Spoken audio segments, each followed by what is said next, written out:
I'm very excited to be here in Rio. It's a beautiful country. Para que a empresa americana assuma o futebol do clube aí nas próximas semanas. We want to bring Vasco back to where it belongs, amongst the most important clubs in Brazil, South America, and all over the world.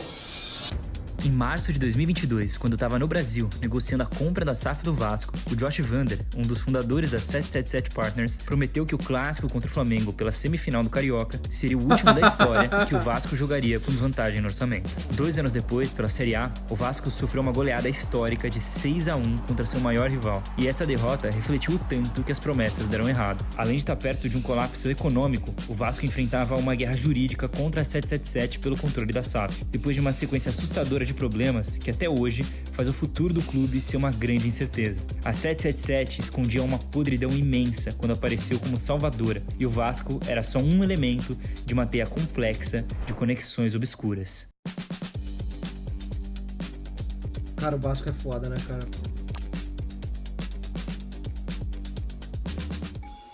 2025 começou intenso para os vascaínos. Em fevereiro, a Justiça aceitou o pedido de recuperação judicial do Vasco, um processo que serve para salvar empresas da falência e renegociar dívidas. Com uma de 1,4 bilhão de reais, esse mecanismo dá um respiro para o clube, que tem um tempo para apresentar um plano de pagamento para quem ele está devendo, enquanto é protegido de cobranças na Justiça e da penhora de seus bens, como o estádio. Outros clubes já passaram por isso, mas o caso do Vasco é inédito no Brasil, já que o pedido de recuperação também era para a SAF, já que as dívidas foram transferidas para o clube empresa. Geralmente, o clube associativo fica com a dívida no seu nome e a empresa nasce zerada, o que traz algumas vantagens. Mas a SAF do Vasco já nasceu devendo 700 milhões. E esse é só um detalhe de uma tragédia anunciada que começou alguns anos antes.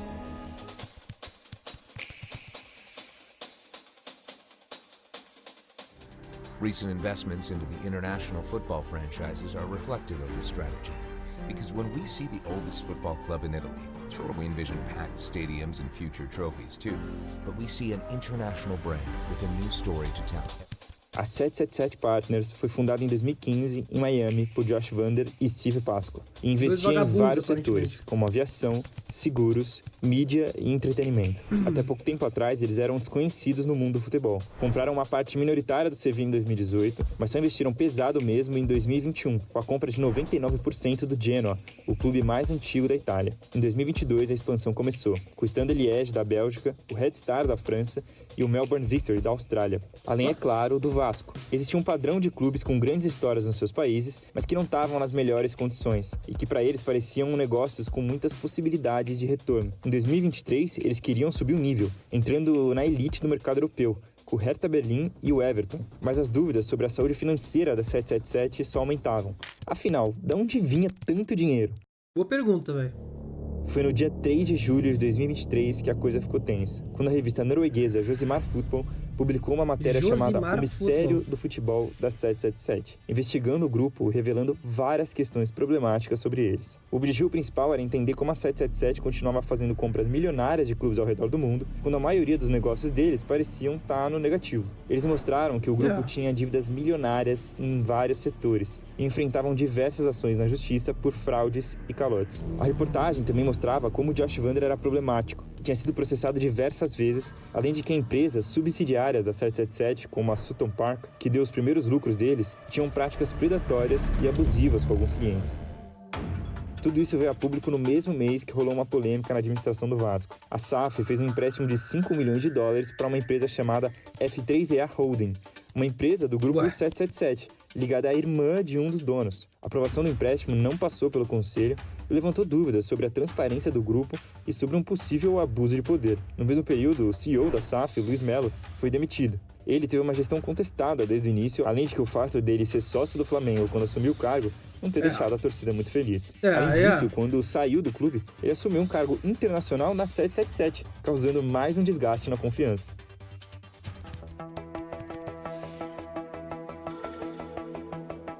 A investigação da Josimar mudou o jogo, mas tinha uma galera que ainda não acreditava nessa revista desconhecida no Brasil. Já na Inglaterra, a 777 ainda tentava concluir a compra do Everton, porque a Premier League, que estava de olho nessas bizarrices, pediu garantias econômicas que eles pareciam não conseguir cumprir. Mexer com a liga mais poderosa do mundo concentrou ainda mais atenção no grupo. Em outubro de 2023, enquanto o Vasco esperava por um pagamento atrasado de 36 milhões de reais a 777, o New York Times também publicou uma investigação sobre as inconsistências deles.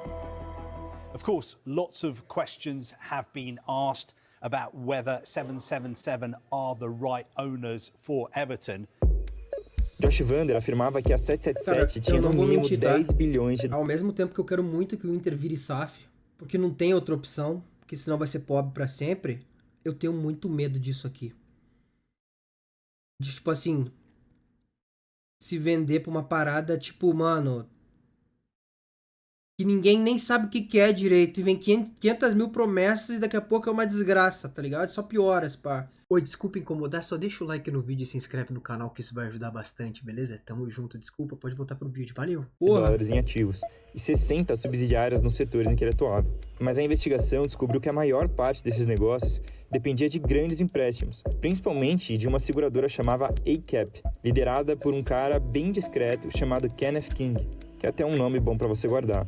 Enquanto isso, a 777 enfrentava problemas de pagamentos em todos os clubes que operava, além de outros negócios esportivos, como a British Basketball League, que chegou a anunciar risco de falência por causa de um atraso de $1 milhão da 777, que comprou 45% da liga. As contradições ficaram cada vez mais evidentes, e a 777 era vista como uma organização que cresceu muito rápido e de forma nada natural, com processos de alavancagens financeiras. Ou seja, eles pegavam o dinheiro dos outros emprestado e investiam em outras empresas, esperando que os lucros desses negócios fossem maiores do que o endividamento. Imagina que depois do Vasco, a 777 quisesse comprar o Sport, mas sem ter a grana.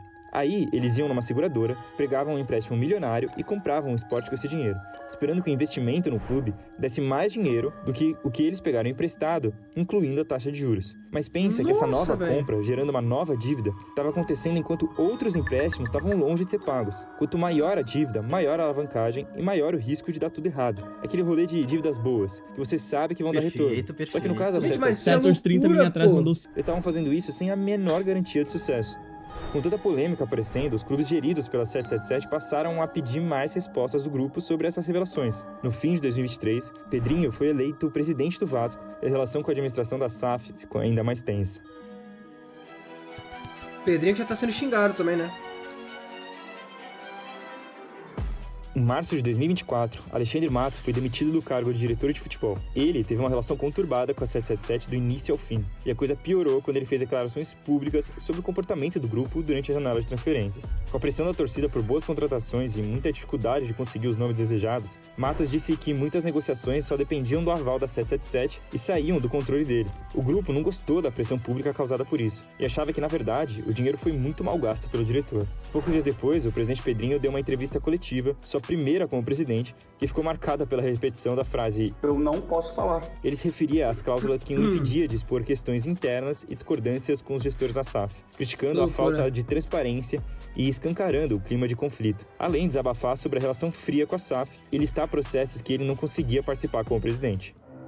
No início de maio, um fundo inglês chamado Leadenhall processou a 777 por fraude na justiça dos Estados Unidos. Eles foram acusados de usar ativos que não eram deles e alguns que nem existiam como garantia dos empréstimos que tomaram, e que chegavam a 350 milhões de dólares. Nessa ação, o Leadenhall disse que a 777, na verdade, era só uma marionete de outra empresa, a seguradora ACAP que eu te falei lá atrás. A acusação é que eles não só emprestavam a maior parte do dinheiro que a 777 investia em outros negócios, mas que eles participavam ativamente das fraudes. Os ingleses chegaram a considerar a 777 como um esquema de pirâmide e acreditavam que eles, na verdade, não tinham nenhum dinheiro em caixa para investir e só ficavam movimentando valores de um negócio para o outro dentro da própria empresa, complementando aquelas alavancagens que nada mais eram que um processo de empilhar uma dívida na outra. Com denúncias sobre descumprimento... É exatamente o que o Dua Lipa falou, né?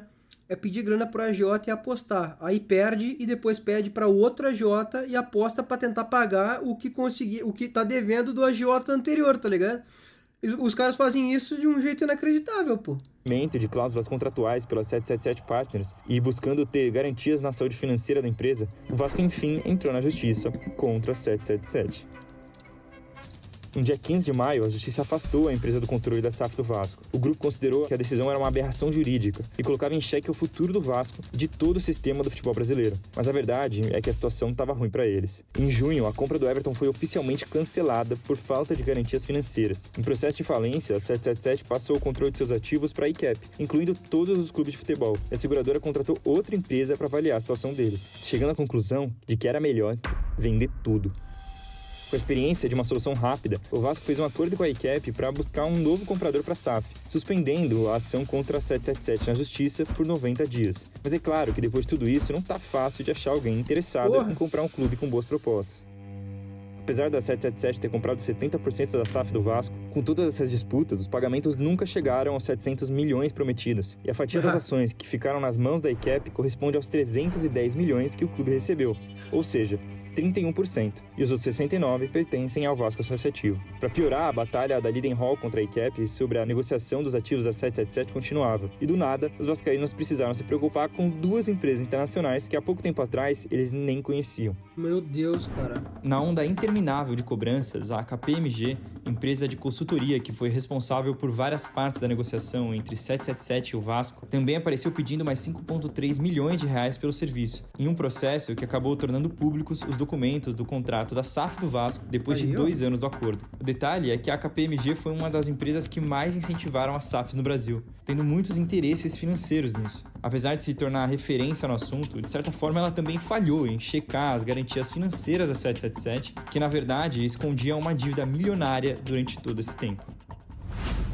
No fim, uma gestão empresarial que foi feita para melhorar a condição financeira do clube acabou aumentando a dívida em 350 milhões de reais. Um relatório interno do Vasco, em 2025, revelou que a 777 só pagou 18% dos valores que deveria enquanto esteve no controle, incluindo pagamentos de transferências, direitos econômicos e comissões. A justiça considerou que a 777 fez uma gestão temerária, ou seja, com uma imprudência e irresponsabilidade que prejudicaram a instituição. Por isso, o Vasco também disse que vai em busca de uma indenização.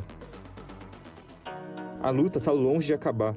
Enquanto não surge um novo Cara, o Vasco é muito o clube trabalha na fudido, realidade da recuperação judicial. Já a 777 está praticamente deixando de existir. O Josh e o Steve Pasco saíram dos cargos de diretores e saíram dos holofotes. O grupo foi despejado dos seus escritórios principais por falta de pagamento. Todos os ativos estão sendo vendidos pelas seguradoras para tentar conter as dívidas. E as cobranças e os processos judiciais não param de aparecer, envolvendo todo o ecossistema das empresas que eles comandavam. Não era bem esse o final que o Josh esperava quando declarou publicamente que não tinha ninguém no mundo que tivesse levado tão a sério o negócio de comprar clubes de futebol quanto ele.